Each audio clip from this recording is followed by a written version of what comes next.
Hello and welcome to the Morning Serve, brought to you by Canadian Club. I'm Nick McArdle and Jelena Dokic is here. Jelena, good to see you. Good to see you. We've got a lot to talk about today. The Aussie women, some of them beginning their campaigns. We'll also have a look at some of the top women's seeds who are yet to go in the tournament, and also some of the top men about to begin their campaigns, and also the next generation of men coming through. There is a lot to talk about in terms of women. Let's talk about Maya Joint. Seeded 30th. It is a wonderful effort to be seeded at a home Grand Slam. How's she going to go? Oh, look, just 19 years of age. So to already be seeded at a Grand Slam for the very first time ever, and it's at her home Grand Slam. So incredible improvement that she's had over the last 18 months, because she was just inside the top 100 18 months ago. So incredible what she did last year to win 2 WTA titles, get herself in a position to be a seed. And as we know, that does come with pressure and expectation. But I still feel like going into this summer, she came down with a bit of illness at the United Cup, was able to still play a match or two and got to the quarterfinals in Adelaide. So I feel like she's had enough matches going into the Australian Open, but that first match is always tough, especially as a seed. So you want to go out, there will be nerves, but that's what she'll really be focusing on. How does she really perform in that environment now? On the big stage, yes. That's right. Kasatkina is another. And I think a lot of Aussie tennis fans are just so pleased to see her playing under the Australian flag.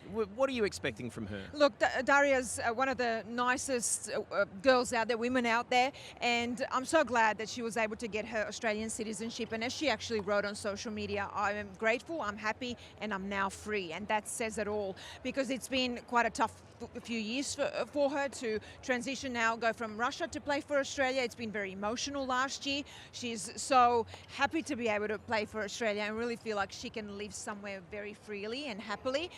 Again, she's also talked about that pressure and expectation last year, being the #1 Aussie. She's not right now, but she's right behind Maya. She's a quality player, former top 10 player as well.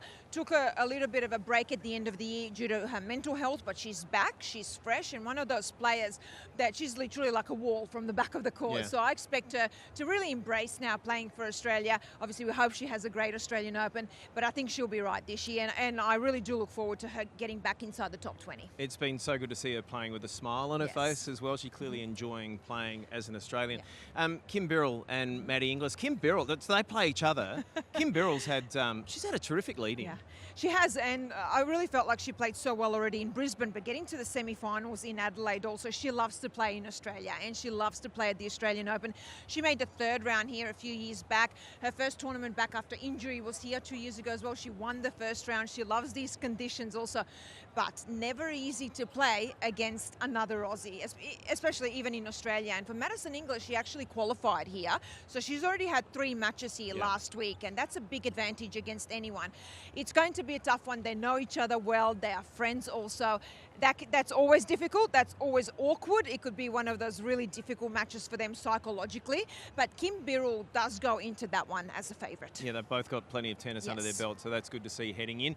Storm Hunter, she's already a good story. Yesterday, a massive upset after also qualifying for this tournament, and what a 12 to 18 months she's had. Incredible, and I just love it because Storm has always been one of those players that has just competed so well, worked so hard. I know her from more than 10 years back, where she had so many injuries and first started with doubles also. At one stage had to actually reconsider if she's going to retire. Then she became the #1 doubles player in the world, tore her Achilles. That was 18 months ago. She was here last year actually doing a little bit of commentary and just getting ready to get back and play some doubles at Indian Wells in March. So I am so happy for Storm. She qualified here, and to have now gotten through the 1st round, she was down a break in each set, getting through in 2 sets, 6-4, 6-4 today, massive win. And her reactions and her emotions and how happy she is after winning say it all, because to come back like this after a torn Achilles is massive. So she's one of those players that you just want the best for.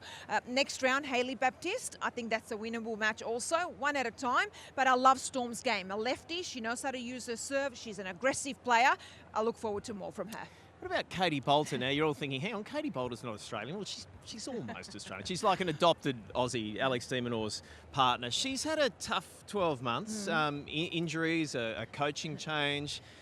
What do you expect from her here? Yeah, well, she's actually getting married to Alex this year. They're engaged, so that's definitely a highlight for them both. But yeah, Katie's had a tough year because she got into the top 30. She was seeded at Grand Slams as well.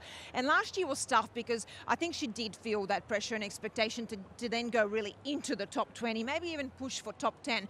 Big game as well. I feel like she lost a bit of confidence last year through some early losses in the year, coaching change, as you mentioned as well, which she's now made. So I think this year will be about rebuilding. She definitely has the game. But as we all know, confidence is a massive thing in sport and in tennis. So I think for Katie, and what I would maybe do as well, even outside of the Grand Slams, play some smaller tournaments, smaller WTA tournaments, and try and get as many matches as you can. That's how you build that confidence. But she's a great athlete. She's got a big game, big forehand and serve as well. So if that gets going, she's always dangerous. Madison Keys. So we're going to talk about some of the big names, the stars of the women's draw. Madison Keys, obviously one of those, as the defending champion. Have you spent much time? Have you seen her? How's she travelling in the lead up to her title defence? Yeah, I called her matches actually in Brisbane. She got to the quarters there, also quarters in Adelaide. And some might say maybe not the best preparation because we're used to Madison winning Adelaide. She's won that and gone far in Brisbane, but she's had a couple of matches. That's important going into the Australian Open. I don't think that this Australian Open will be easy for her. Coming back as the defending champion, yes, it's a privilege, it's an honour, but you do think about defending and going into those matches and how that will go. This is the first time ever she's had to do that and come last back year she had nothing to lose, did she? As a Grand Slam champion. So it's whole new territory. She's 7 in the world. She's a top 10 player. Again, another one that has to really focus on the first couple of rounds. She doesn't have the easiest draw, potential 4th round against Jess Pegula as well. Amanda Anisimova is in that section also. But for Madison, it's important. I really think if she can get through the first 2-3 rounds, really build her game because she's got a massive serve, big ground stroke. So if that can get firing and she can get the confidence early, she'll be dangerous. You mentioned Amanda Anisimova, so a couple of Grand Slam finals last year. Is she ready? Is it her time? Absolutely. I think she's got the game to win a Grand Slam. We all know that. For me, one of the best ball strikers in the world, by far the best backhand in the world, one of the biggest serves as well.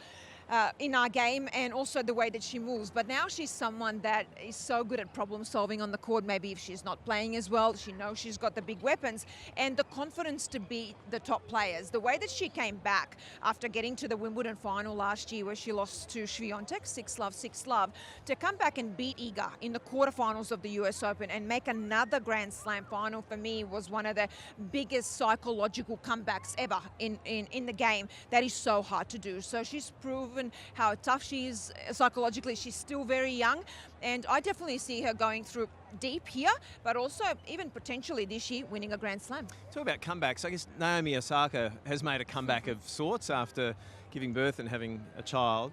2-time winner here. Yes. She finished off 2025 really well. Is she a chance? She's always a chance. When you've been a Grand Slam champion, absolutely, especially when you come back to a place where you won twice. And hardcourt is her best surface. She's won her Grand Slams on hardcourt in the US and here as well. And what she did last year was fantastic because she played a few more tournaments, got a few more matches under her belt. She had a tough Roland Garros at Wimbledon where she had some tough losses early on, but I said at the time, watch out for Naomi because she's actually playing great tennis. She just needs a match or two to get over that hurdle. She did it. At the US Open, she got to the semi-finals. I felt like that was really the breakthrough that she needed. She's back in the seeding section as well at Grand Slams. That will help. She is always dangerous because she's got a massive game, big serve, flat ball striking, and that works well here. All right, it's Canadian Club Crush time. I'm going to ask Jelena, who's a dark horse? Who's someone that we haven't spoken about? In fact, perhaps someone that not many have spoken about who could come and snatch the women's titles. To be honest with you, I think there's 2 that are equal. I'm going to go with 2 of them. And that's Belinda Bencic. She's back in the top 10. A new mother. She actually started pretty much almost 13 months ago back on the tour. Got to the semi-finals of Wimbledon, played excellent at United Cup, beat Iga Swiatek as well. So for me, she's a dark horse and going a little bit under the radar. And so is Elena Rybakina. She is the 5th seed, number 5 in the world, won the WTA finals, so back in the top 5. Former finalist here and a Wimbledon champion. So for me, if Rybakina is playing that type of tennis, she's dangerous. The Canadian Club Racket Club is a laid-back area for fans to grab a refreshing CC, soak up the atmosphere and watch the action from the grassy hill on the big screen. Canadian Club is the perfect serve for your tennis viewing. All right, let's talk about the men, and Jannik Sinner looking for 3 in a row here. I was going to say, is he a chance? Of course he's a chance. Is he going to win it? He's not just a chance, he's a chance to win 3 in a row. Absolutely. He's going into it, I would say, as a favourite. I don't think Alcaraz is, even though he's #1 in the world, because Alcaraz hasn't been able to get to the final here. He's always struggled. For me, a lot of that has to do with the off-season. He's always played heavily, the heavy schedule at the back end of the year, played exhibition matches in December as well, which Sinner doesn't do as much. So he has a little bit more time in the off-season, which I think really helps him to get ready here. I do think Alcaraz is aware of that, and they've worked on that this year. It's still a long way to the final. Everyone would love to see an Alcaraz Sinner final because we've seen it at the other 3 Grand Slams, not here. Of course, Carlos is also going for the only one that he hasn't won, which is the Australian Open. So there's a lot at stake, but definitely I think Sinner is the favourite. We've seen them both play. We've seen some of the exhibition matches. They're both in form, but I would give it to Sinner just because he's already won here and won it twice. I want to ask you about Stefanos Tsitsipas. Now, I saw him at the United Cup. Yes. Watched him in Adelaide. He's a former world #3, a 2-time Grand Slam finalist. What is happening with Stefanos Tsitsipas? I think Stefanos, a little bit for me, maybe even a little bit of burnout, maybe a little bit of lack of motivation at one stage last year. I said here at the Australian Open last year, is it maybe to just consider taking maybe a little bit of a break, maybe looking at the schedule, what happens with the team as well. He's made a change in the team a couple of times last year, so he's looking for those solutions, and I love that. When a player is changing things and looking for things to improve, that's what he's doing. Is he lacking a little bit of confidence at the moment? Yes, he is, but I think he's got the game to be in the top 10 and the top 5. Once you get back there, you give yourself the chances to be at the back end of the big tournaments and Grand Slams as well. But I think what Stefanos will need is a lot of matches. I think he has to get back there. He has to feel like he's fresh. I think he needs maybe something new, whatever that might be in his life or his kind of tennis career as well. Only he knows that. But Stefanos does have the ability to come back. I don't know whether it will be at this year's Australian Open, that massive big breakthrough, but it could be later in the year. There's still also a lot of things that Stefanos can improve in his game, and that's, I think, the thing I would look for if I was him, because he's such a good player, but you can still improve the serve, coming forward, developing a slice as well, and that's a great thing, because if you're already an excellent player, adding those things to your game is only going to make you better. Looking to reignite his career. Yeah. Last year, we saw the next generation. It's hard to say because you look at Alcaraz and Sinner and you think they're the next generation, but the next generation coming through, had some big wins, and they've come back seeded here. Joao Fonseca is one of those. How have you seen his development, and what's his future? His development has been amazing. I think he's really looking like he's going to be a little bit of a complete player like Alcaraz and Sinner. Big weapons with the forehand as well, but he's still quite young. He still is going to develop physically with his movement as well, his strength, and I think just in general developing a little bit more muscle. He has been plagued by a little bit of injury actually early on in the year. Hasn't been able to have the matches going into the Australian Open, so let's hope he's healthy and that he'll be able to come out and still play his best. I think this year will be another year for Fonseca, almost a learning year. He won his first ATP title last year.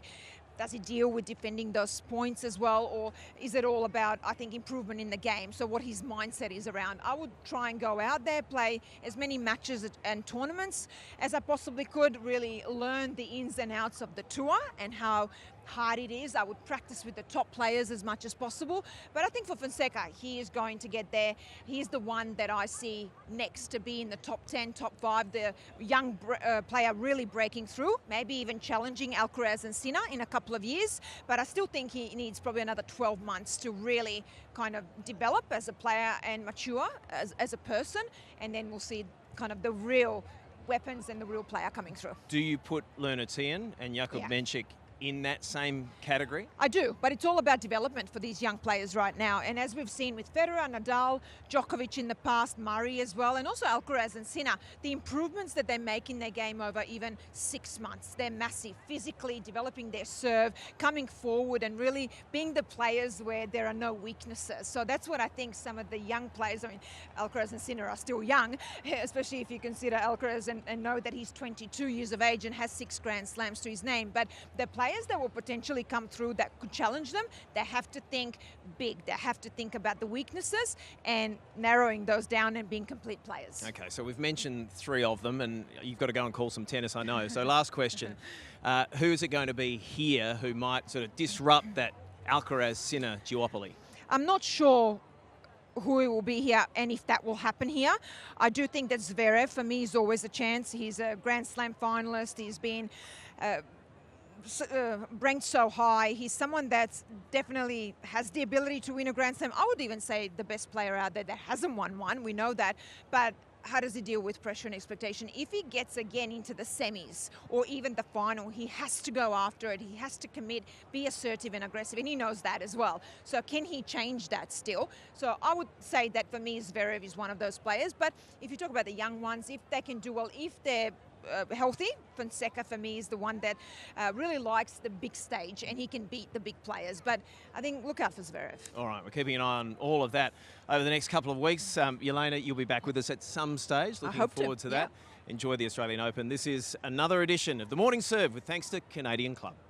WWOS Sports is your home of the Australian Open. From highlights of the best players, every magic Aussie moment, and the best expert analysis. We'll have every nail-biting, heartwarming and edge-of-your-seat point covered.